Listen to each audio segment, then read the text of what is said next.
গরমে হাওয়া খাওয়ার জন্য কোথায় গেছিলাম তোমরা কি বুঝতে পারছো?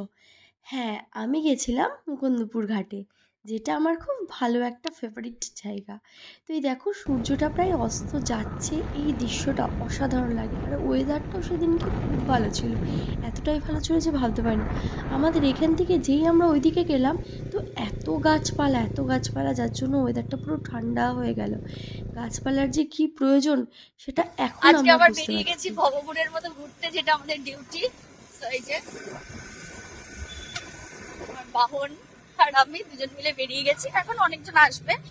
তো চলো আজকে ফাটাফাটি মজা হবে। আর আজকে একটু অন্যরকম ভাবে একটু প্ল্যান করেছি সবকিছুই, তো সেটাই তোমাদের সাথে শেয়ার করবো। তো চলো, কোথায় যাচ্ছি সেটাও তোমরা এতক্ষণ হয়তো বুঝতে পেরে গেছো যে কোথায় যাচ্ছি। তো চলো।